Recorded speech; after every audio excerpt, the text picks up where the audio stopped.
Good evening and welcome to Current Issues. I'm your host, Hesham Tillawi. Good evening, ladies and gentlemen. Tonight, again, as usual, we will have a full night for you. Before we go to tonight's program, I just get back from the West Coast. I was in Washington State. I spoke there at a college in Spokane, Washington, and also at a church in Idaho. It was an enjoyable experience. As a matter of fact, I enjoyed myself in Idaho and at the college. I appreciate the people who invited me to go and speak. People wanted to know what's going on. People wanted to know about Islam and the Middle East. Why are we there? Why are we in Iraq? So I went over there and we talked to college students and a church. But you know what? I was really shocked and surprised that college students did not really know much of what was happening. You know, we always say the media is given misinformation or disinformation out there, but it turns out to be even those in college are not even watching that. So that's even a huge problem. They don't even know. They know we are at a war, but that's about it. They don't really know why are we at a war. They don't know what was happening. You know, Colin Powell was in the news this week. He had given an interview. He has, I guess, a book coming out, and it is time that he gives some interviews. And in the interview, he's really revealing some stuff that we told you about back in 2001 of what was happening. But as a matter of fact, even after September 11, the Cheney-Rumsfeld faction kept up the pressure for an attack on Iraq, while Powell worked to make possible an assault on al-qaeda and its Taliban. You see, the intelligence community at that time, they were telling the president and everybody else that there was an imminent attack by al-qaeda. And Colin Powell was debriefed on this by Richard Clarke, as a matter of fact, back in December of 2000, before the Bush administration even took office, about a month before. And basically what they told him that we need to take care of al-qaeda, and Colin Powell was working on that deal. He also goes on to say that later, though, he would do his best to sell the American people and the world the administration's case for war against Hussein.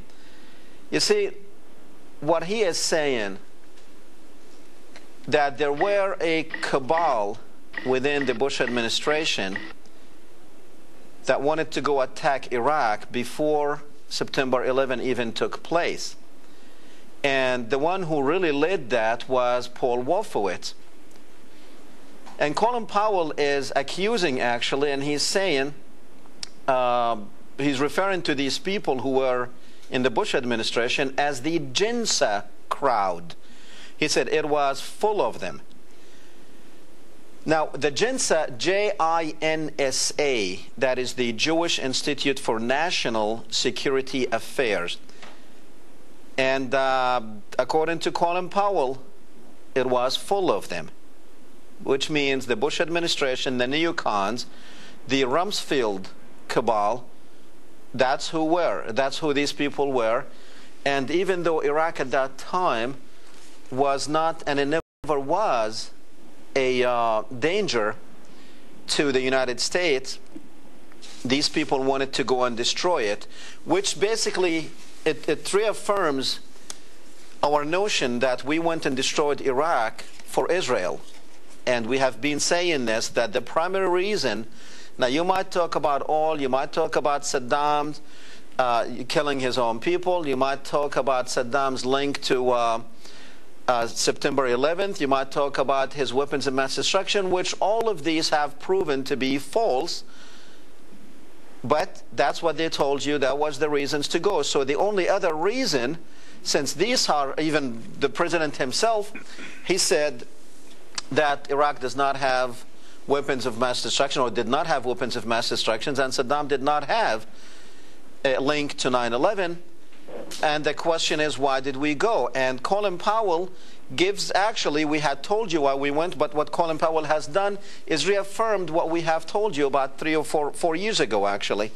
Why are we going to attack Iraq? Anyhow, in the first hour, ladies and gentlemen, we will have a guest, and his name is Ken Welch. Ken is an interesting person. He is a journalist. He's an investigative journalist, and he investigates things that you might find a little bit interesting or a little bit on the offside, if you want to call it that. Well, we're going to talk to Ken. There's several things that I really wanted to talk to Ken about, but one of them is called reverse speech or reversed speech. I wonder if we have him on. Do we have him on? I'm here. Ken, are you with me? I am with you. Great, great, great. Glad to have you on the program. Now, what we're going to talk to Ken about, few things that we will be discussing with him, but the main thing I want to concentrate on tonight is the reverse speech, like I said, and also I'm going to touch a little bit on a phenomena called chemtrails. We will end up doing another program just to discuss chemtrails, so you will know more about it, but we might touch a little bit on it, and we will show you a few slides on what chemtrail is. And but the main thing we want to talk about is what's going on. Ken thinks that 9/11 and the war in Iraq is not what it seems to be, and the information you're getting is the wrong information. So I tell you what, I'm told to go ahead and take a break very quick. So Ken, stay with me. We're going to take a quick break, and we'll be right back.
Welcome back, ladies and gentlemen. Ken, welcome to the program, sir. Thank you, Dr. Tillawi. Ken, before we go any further, I wanted to really give your credentials out first, so we can, so our viewers will, once you start talking about these programs, at least they can relate to how did you get to know and understand all these things. Can you tell our viewers who Ken Welch is? Well, actually, I am a writer and a researcher in Houston, Texas. I have worked with a lot of information about the unconscious mind for a long time, and I work mostly these days with reversed speech.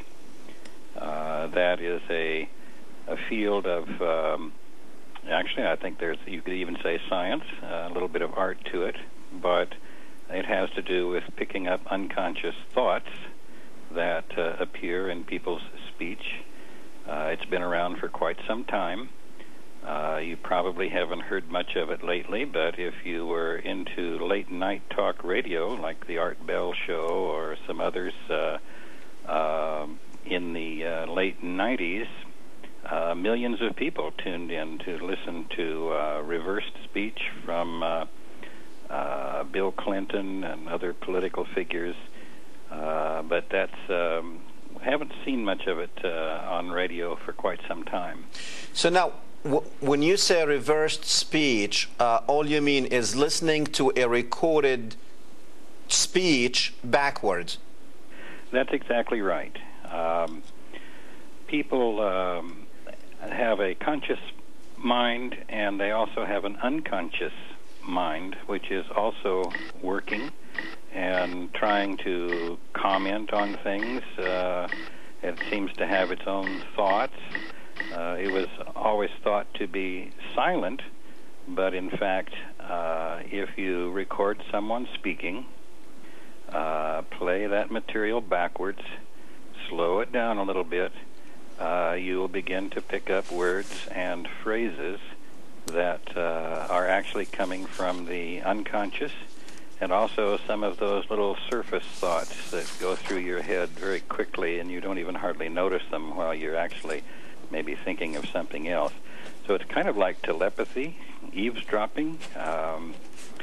It's a wonderful intelligence tool.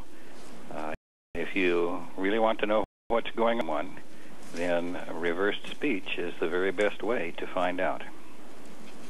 Okay, so now again, so because the disadvantage that we have tonight is our internet is down and our viewers not going to know exactly what we're talking about, so we're going to take it very simple, and so I might ask you a question a couple of times so people can understand it. So you take a speech that someone has said, you listen to it in reverse, and you actually can pick up different words that person supposedly said or thought about.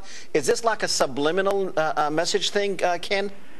Well, it is subliminal in the fact that the conscious mind doesn't recognize it when it's going on. But the subconscious does? But actually another person's unconscious can in fact pick up what is being said, and you can actually hear two people speaking and having two conversations at the same time, one consciously and one unconsciously. Now, let's take some examples of what you have found out, like certain things, like somebody said something, like for instance, I know you had done some search on, or research on Jim Fitzgerald, I believe, when he was interviewed by the 9/11 Commission. Yes. Now, that was... take our viewers just that sound bite where what he said, and then when you heard it in reverse speech, you heard something else. Sure. Let me just bring that up on my own computer here so I can have it for you exactly. Let's see. Because this phenomena is very interesting, and now I can tell you, ladies and gentlemen, I don't have much information about this phenomena, but Ken has searched a lot and had done a lot of research on this subject, and he has actually, well, we're working on this internet now. Let's see, maybe we can, do you have it there? Okay. Okay, we are pulling up our pictures as we speak, so we can show you what we are talking about here. Yes, let me explain, Dr. Tillawi, that I have a website, kenwelch.com, and there's a dash between the Ken and the Welch, so it's ken-welch.com, where you can actually hear the sound that we're talking about. And the example that you mentioned, which was taken from a little bit of the public 911 hearings, was a fascinating one. One of the officers of at the hearing was speaking to FBI agents, and they were there to provide, I guess, any kind of background that they could. And he asked them what motivated the terrorists to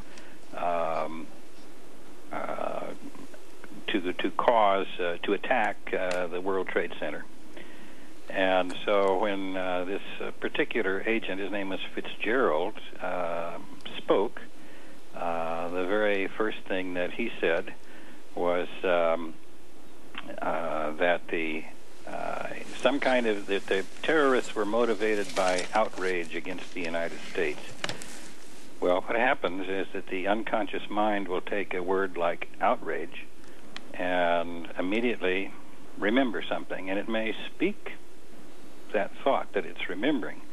And in this case, the first thought that came out of his mind when we listened in reverse was that someone named Cher had dropped a missile in connection with 911. And there were several other thoughts about this person named Cher, that it was in fact a woman, and that apparently they may even have had a date, and even more that Cher walked. There was a name, Ogilvy, which we assume was somebody's dog. So you just are listening to these stray thoughts that go by. But the real answer to the question, besides the fact that we were startled to discover that a missile was involved somewhere in 911, and I assume that's the Pentagon, but he goes on to discuss the incident. He's talking about terrorists and their thoughts, but in reverse, when we listen to the reversed comment, he explains that first of all, they already knew about 911 before it happened, because he said W, meaning Bush, of course. W was scouting out the 911 location, and that the agents or people who were doing that were so obvious that other agencies spotted them and knew that there was something going on and decided to ignore it. So when you heard it in reverse, there was something about a missile, if I recall. Yes, that was the big surprise. That we had confirmation here from an FBI agent that at least one explosion somewhere in the 911 drama was actually caused by a missile. Okay. When you do this work, you're working with small clues. You know, you can't make the person say more than they actually said. So you just have to take what you get and work with it logically, and you can take it so far, but you can't really go any further. Okay. Now, I want to bring up something else again, which is, what's his name? Berg,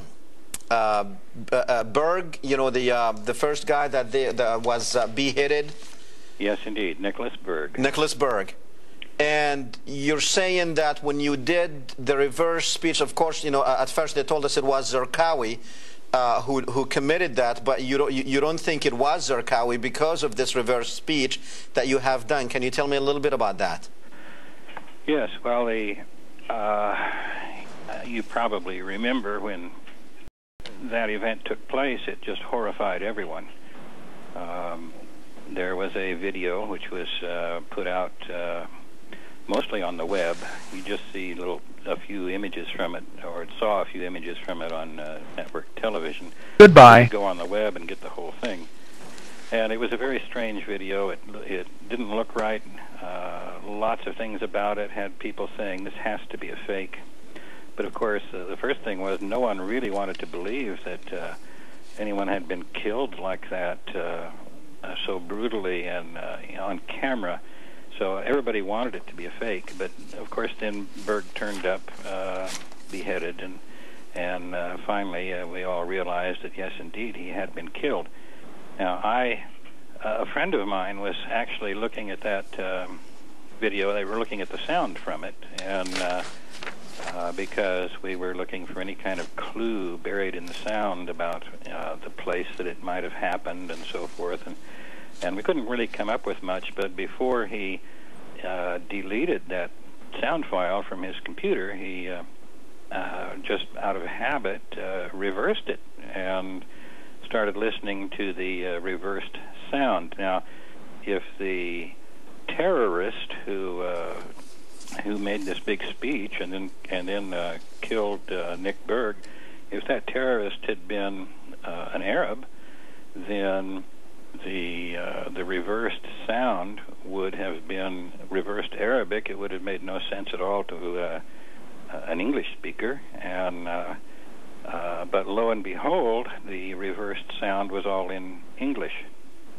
And this was a big discovery, and we realized that a person thinks in their own language. And so this man who was reading some kind of manifesto was written for him. He was holding the paper in his hand. He was reading the Arabic words, but he was thinking his own thoughts in English, so that when we reversed the sound, here came quite a long dialogue, or monologue actually, of statements in English about his job, about what they were doing there.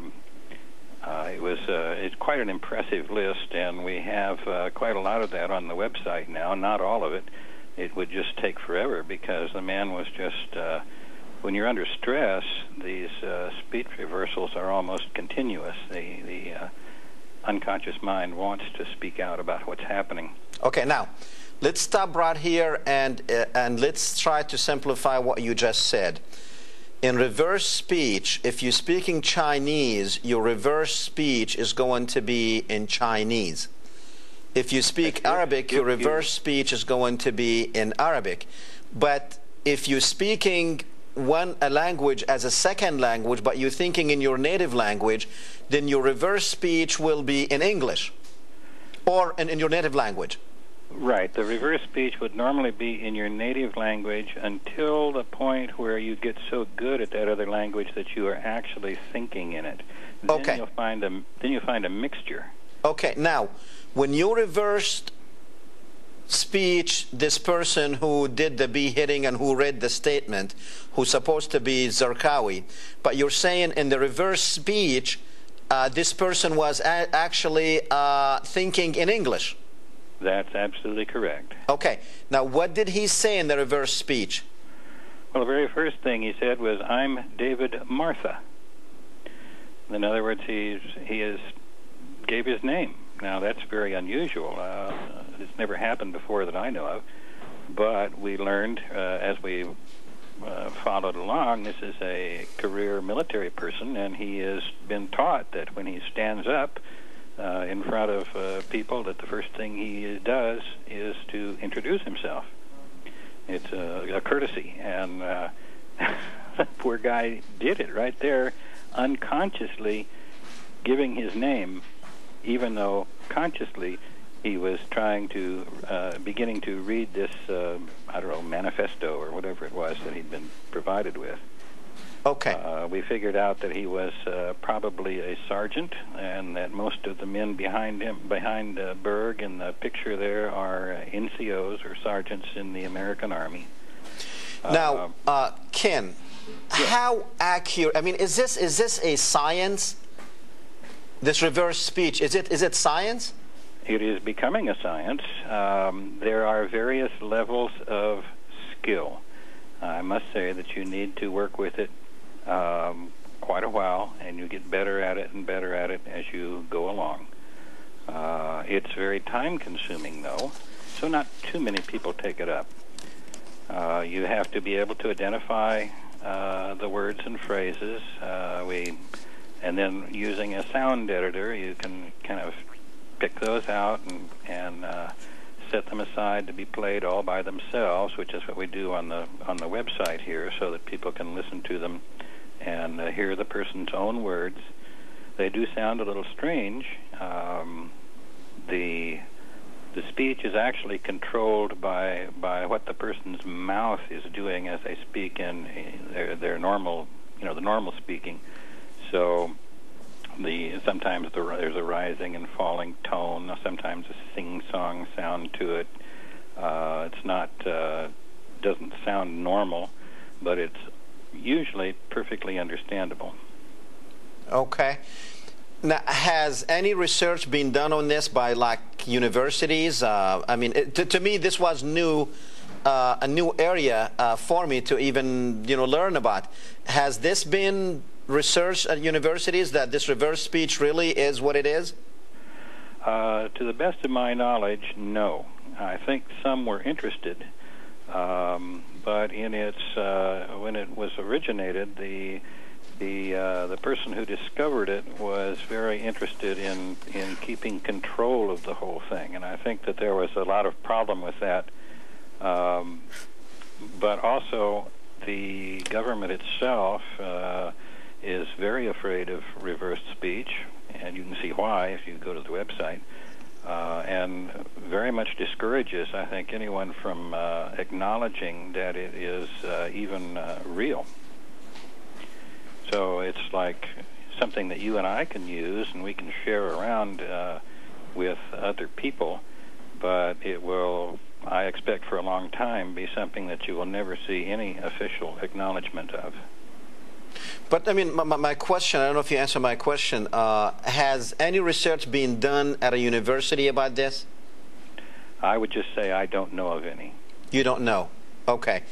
Now, anyone else besides you researching this reverse speech?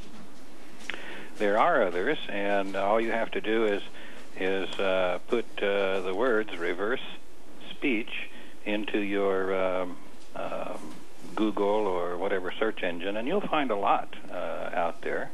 There is even an organization that wants to be the official group that decides on what reverse speech is and what's good and what isn't and so forth. But actually, it's a wide open field, and all you need to do is get yourself a little sound editor and record some sound and start practicing. But now, how do you know that that's actually what you are hearing, though? How did you link that with the unconscious mind? Couldn't you? Well, actually, one thing you do is you do reverse speech on yourself, and you can realize that the words and phrases that you're picking up do in fact match up with some thoughts that you realize that you did have, or issues that you personally are working on, and so you kind of self-verify that it is in there. It does come from the mind, your own mind. The material itself often is self-verifying also in the fact that if you realize that you've picked up these statements and many of them are related to each other, as if they tell a story, and you can follow a thought process from maybe through 3 or 4 different statements and realize they're all related to the same topic. Okay. Now, I'm not really endorsing any of this stuff, but this is why we are here tonight, so we can learn and our viewers can learn about this new phenomena, at least for me. And I'm sure it's a new phenomena for all of them. Now, tell me, what have you found out about what happened on 9/11 and what's going on in Iraq? How would you sum it up as far as this unconscious talk or double talk that we are talking about here? Well, actually, the first thing that you have to understand about the world today is that it is just a large cartoon. It is all almost an imaginary story. In other words, what you see on the television and hear and read in your newspaper, almost none of it is actually true, or at least not the way they are telling it to you.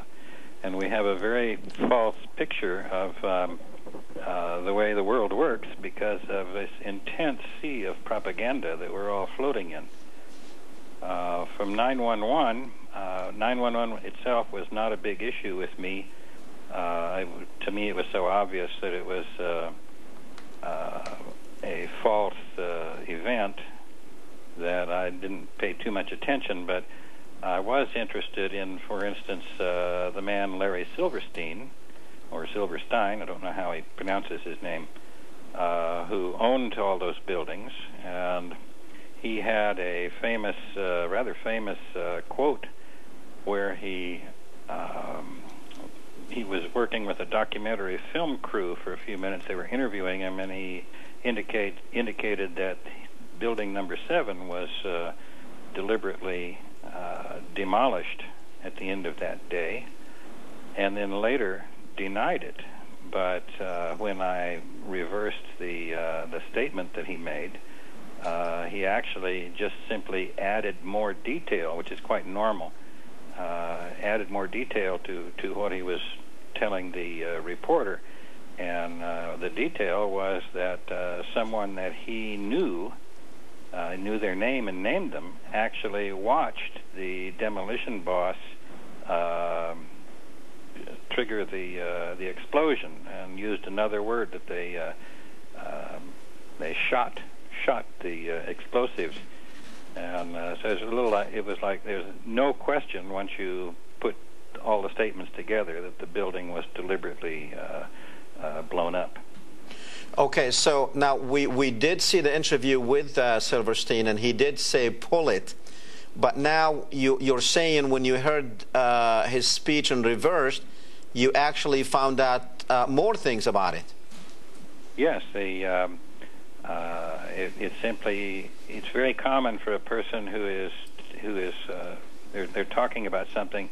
Their unconscious mind wants to add more information, and it is remembering things about the event. And so when you listen to the unconscious through this reverse speech, if something really did happen, you start getting additional information, more than you had before. And so this was, gosh, I've forgotten the name of the person. Anyway, that the person saw them shoot it. And it's like this really couldn't mean anything else.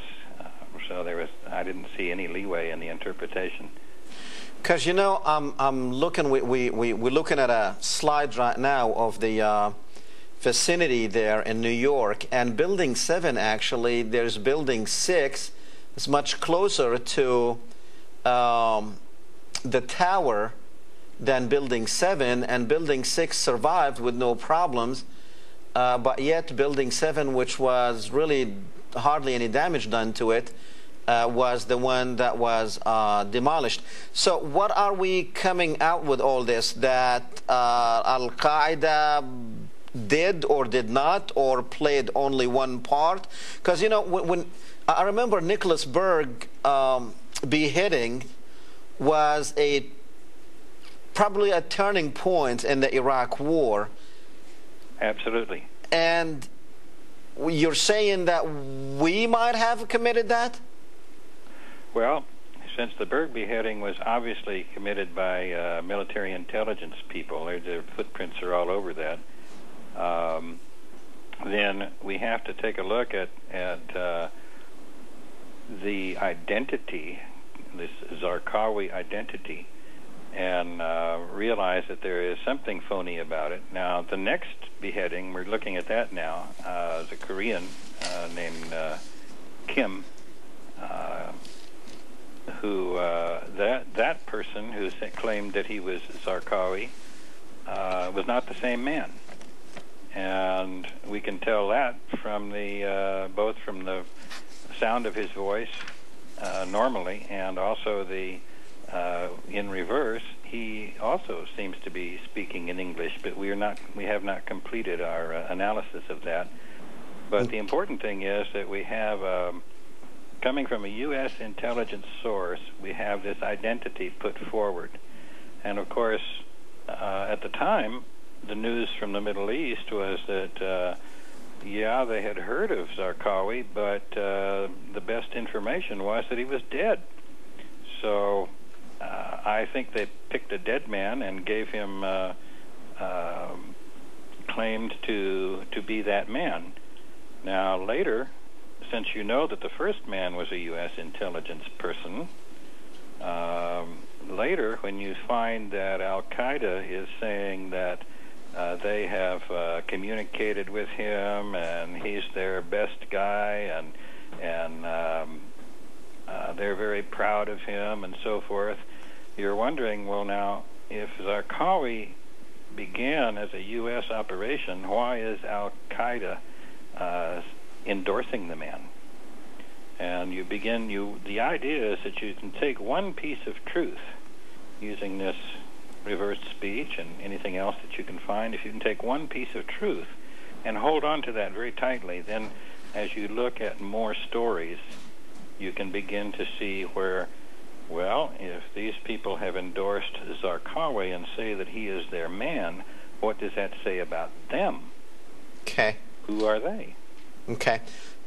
Ken, stay with me. We're going to take a break, and when we come back, we're going to touch on another subject, which is chemtrails. That way, we'll give our viewers, I guess, a little bit of time to rest their brains from the information that you had given tonight, and we'll see what chemtrails are all about. We'll be right back.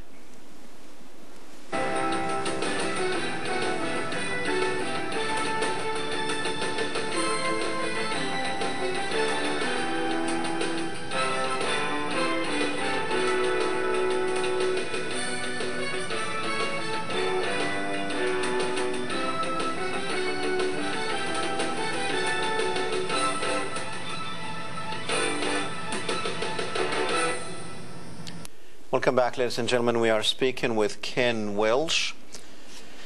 We're talking to Ken about a phenomena that is extremely important in actually finding out what someone is talking about, or the real things, the real stuff that he's talking about, which is it's called the reversed speech. And what it is, it's actually to take a speech of somebody and reverse it, which means listen to it backwards. There are little machines and little software that will allow you to actually listen to a speech in reverse. And if you, I did that. I've been kind of training myself the last couple of days. It takes you a while to really understand it, but Ken has excellent article and demonstrations on his website, which we will be putting on the screen here in a few minutes. His website, it's excellent to go in there and get a lot more information that we were giving you tonight. I'm sure probably you are as shocked as I was a couple of days ago when I read about this phenomena, but when I actually listened to what he has on the website, the whole thing started to make sense to me. Now, I'm taking his word for it that it is science, that this is really exactly what's happening. And I encourage everyone to go and look more into this phenomena of reverse speech. And what Ken is saying, that when you listen to the reverse speech, you will probably get to understand what the person speaking is actually thinking. Especially in politics, you do know that politicians say one thing and think a totally different thing. And that's exactly what Ken is saying. And based on that research, he has some findings that he has found by researching this on 9/11, on the commission, the 9/11 commission, actually, on what George Bush has said, on the Nicholas Berg killing. He has a lot of stuff. You might want to go and take a look at it. The next thing we're going to talk about is chemtrails. You probably have seen some of them in your skies. It's basically after an airplane is flying, normally flying high, you would probably see these chemtrails. We call them contrails, and there's a difference between contrails and chemtrails. Ken, what are chemtrails, if you could explain this phenomena to our viewers? Well, a chemtrail is actually a trail left behind an airplane that is dumping something, some liquid, which we assume is aviation jet fuel laced with chemicals, and you'll see that it stays right there in the air, that it starts to kind of fluff out and get larger, and in fact, it takes them a long time to go away. If you were lucky enough to see a real contrail, which actually we don't see very much in the U.S., that is an aircraft that is flying much higher than the chemtrail planes, and if you see that contrail, you'll see that it's just a razor-thin line straight across the sky, and it doesn't last very long. In fact, sometimes it's actually disappearing some distance behind the aircraft, and by the time the aircraft's gone, that line is pretty much gone also. But the chemtrail itself is a dumping of chemicals into the air. Okay, now why? Oh, well, if you want to get straight to it, a lot of this is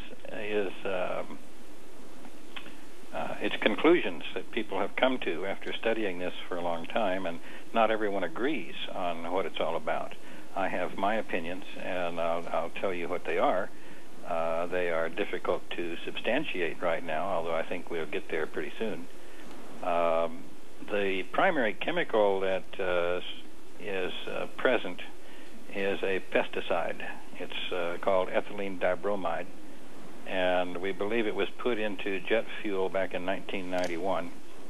It's a pesticide that is so toxic that it is not allowed to be used for anything that would bring it in contact with human beings. Okay, now my opinion is that it is there to create serious problems with people's immune system, so that they are less resistant to disease.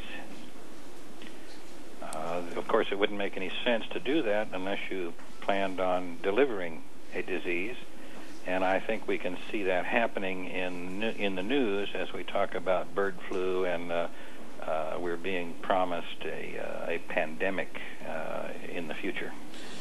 Okay, again, who's doing it and why?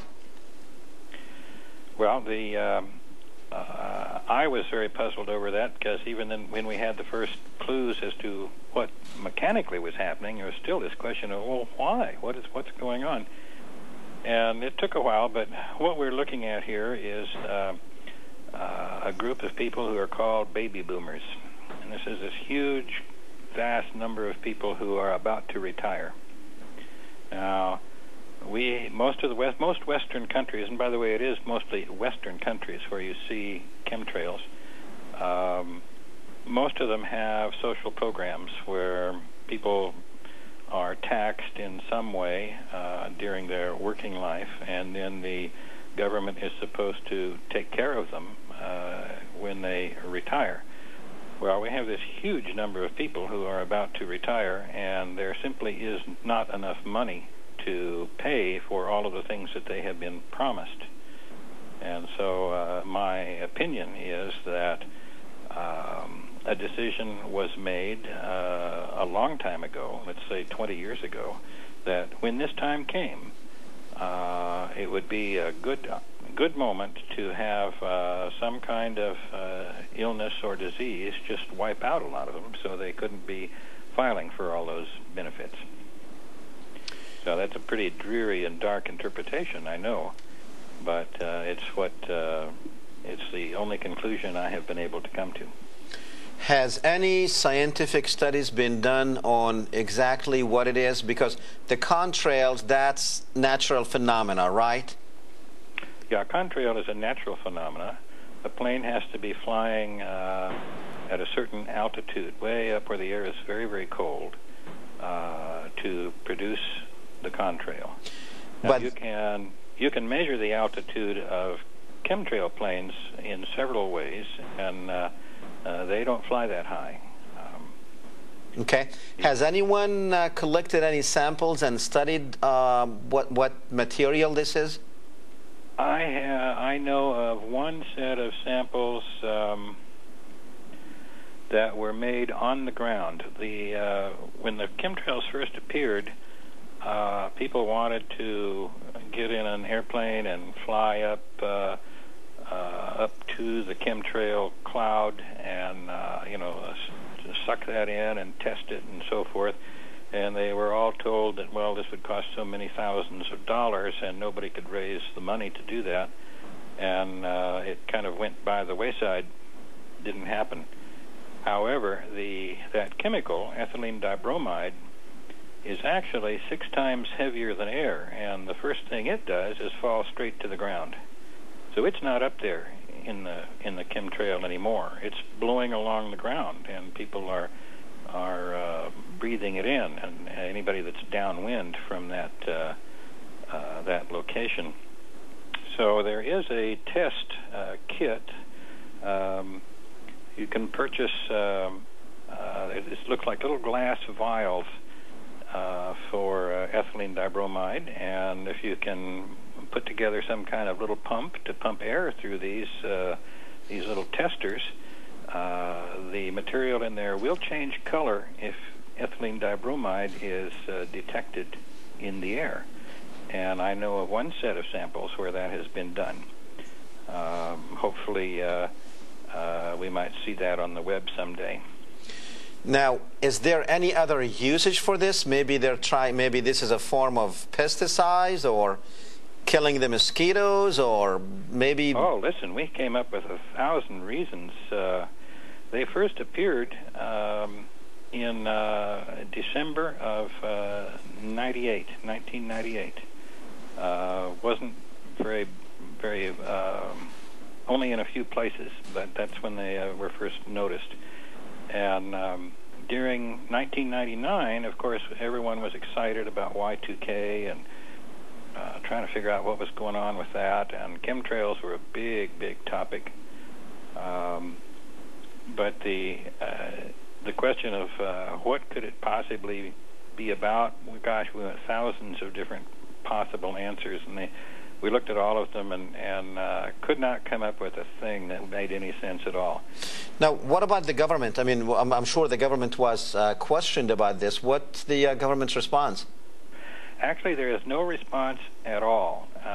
People have worked very hard over the last 6 years in different places trying to get a government to address this question. What is this? Why are they doing it? And once in a while, you'll get a public official of some kind who says, well, maybe we should look into this. And then it could even be a U.S. senator or U.S. representative.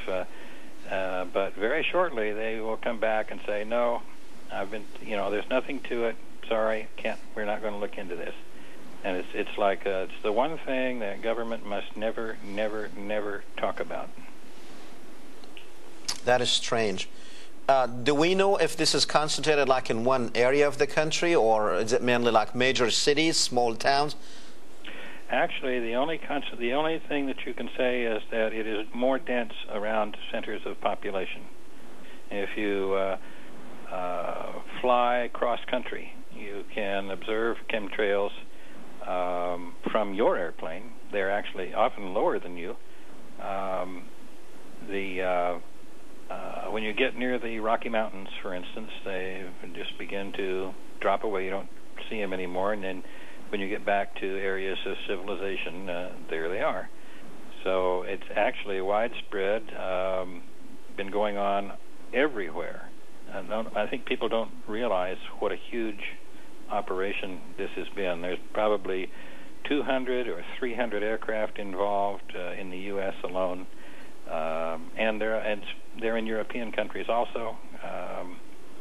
Every place that has Western-style social programs.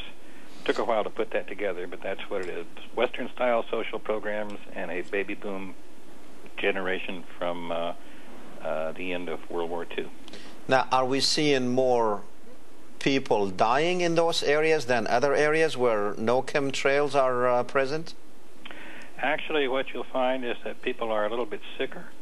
There seems to be a definite increase in allergies, allergic responses to things. And an allergy, you may not know, is actually it's an incorrect immune response. Something wrong with that person's immune system that is causing it to overreact to things, maybe just normal things.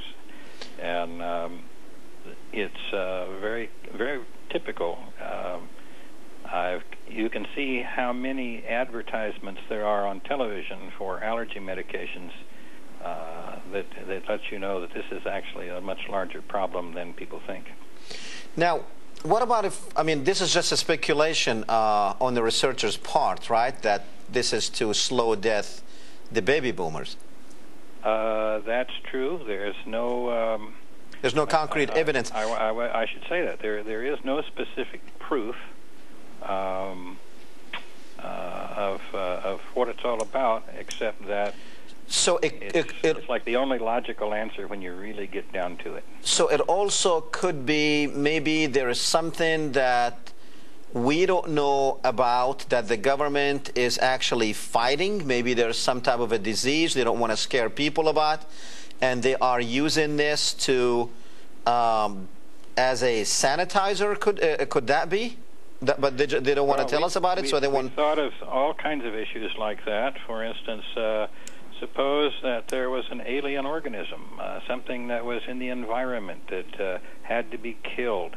But the question is always, one, where are the dead bodies of whatever it is that is to be killed, and two, in the places of other parts of the world that are not being sprayed, how come they are not experiencing problems from whatever this thing might be? The spraying also is recognized as national boundaries, by the way. For years we could see spray aircraft down here in Texas approach the Mexican border and then turn back. No spraying over Mexico. I think there might be some down there today, but I don't get very good reports from there, so I can't tell you. Okay. Now you said this was it was first serviced back in 1989. You said? No, 1998. 98. Right.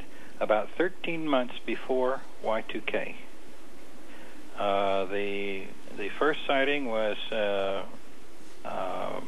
second week of December, which made me think that the order to begin the program may have been signed on the 7th of December, which of course would be Pearl Harbor Day. Okay.